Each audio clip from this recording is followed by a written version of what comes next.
Oke, kali ini kita akan membuat belah ketupat seperti ini ya. Bendanya ukurannya 100 kali 100, Y-nya 100, X-nya 100. Kemudian belah ketupatnya ini dari ujung ke ujung itu 90 ya, sehingga di sini ada sejarak 5 ya. Demikian juga untuk Y-nya dari ujung ke ujung ya, ada jarak 5. Ukurannya sudah saya cari secara lengkap. Jadi yang pertama dicari ukuran dulu, kemudian jalurnya saya mulai dari A-nya di sini, kemudian B-nya di atas sini, C, D, E, F, G, H, ke bawah I dan C.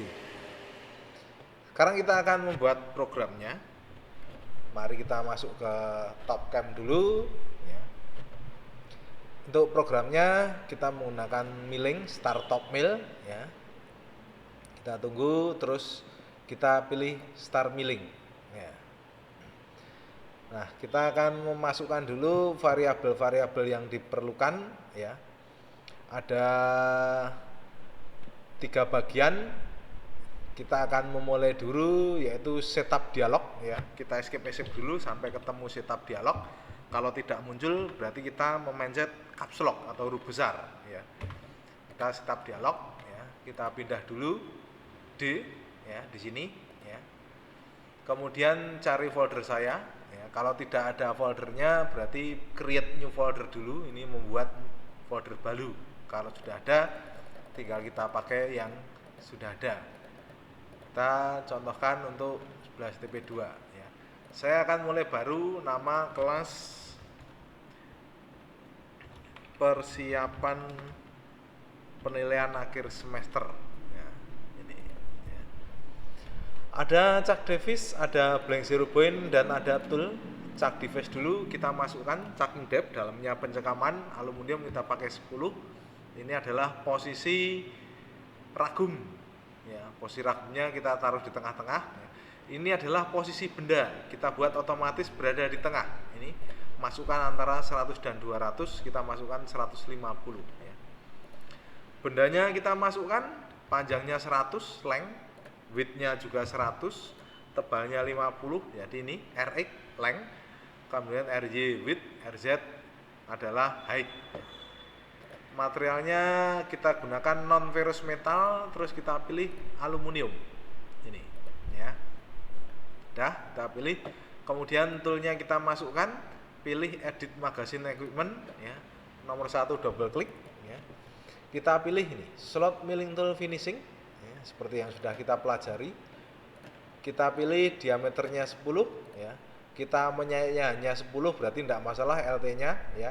LT adalah sesuai dengan kedalaman penyayatan ya. Oke. Nah, ini adalah tampilan 2 dimensi nih ya. Ini adalah 3 dimensinya. Ini 3 dimensi bendanya saja ini ya. Kita mulai yang pertama kepala program dulu, G54, G94, F200, S800, M38, tool 1 ya. Posisi A di sini. Sekarang saya menuju P, G00, X-nya 95, Y-nya 120, Z-nya angka amannya 20 di sini ya. Kemudian kita masukkan toolnya ya. Kita masukkan sedalam minus 10. Nih ya, masukkan minus 10 di sini. Kemudian saya mulai menyayat. Saya menuju Y50 ya, ini ya. Tujuannya saya berada di tengah-tengah di sini. Kalau masih agak bingung-bingung, silakan lihat yang di tutorial yang pertama, di situ lebih komplit lagi ya. Kemudian saya akan bergerak menuju titik E di sini ya. Saya menuju X-nya 50, Y-nya 5, Z-nya minus 10 seperti ini ya. Membentuk belah ketupat. Nah, di sini perjalanan ya. Kita lihat X-nya ini, kemudian ini waktunya ya. B Bisakah dipercepat? Nah, F-nya ini kita tambahkan, tapi tergantung material dan tool yang kita gunakan. Saya lanjut ya. G01, X-nya 5, Y-nya 50, Z-nya minus 10 sama ya. Kedalamannya kita sama terus ya, ini posisi kedalamannya ya. Ini kalau kita lihat ya, bergerak ya, kita zoom rectangle seperti ini memperbesar bagian tertentu ya. Kita reset, ini untuk memutar-mutar ya, ini untuk menggeser ya. Saya lanjut lagi. G01, X-nya 50, Y-nya 95, Z-nya minus 10 ya, seperti ini ya. Jadi ini untuk melihat dua dimensi, ini melihat benda secara keseluruhan, ini hanya untuk melihat bendanya saja, ini contohnya ya. Kemudian saya balik lagi karena membentuk belah ketupat di posisi D tadi, yaitu di posisi X-nya 95, Y-nya 50, Z-nya minus 10 seperti ini ya. Maka kalau sudah sampai sini sudah terbentuk belah ketupatnya ya.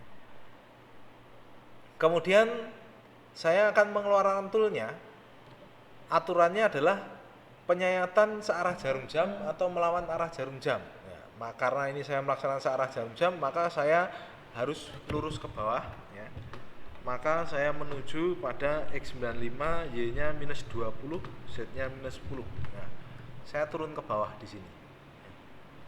Mengapa saya tidak boleh lurus ya ke sana ya? Sebenarnya boleh, tapi kadangkala sering menyisakan di sini, nanti ada bagian yang tidak termakan ya. Karena memang aturannya hanya dua, kita berjalannya toolnya searah jarum jam atau melawan arah jarum jam.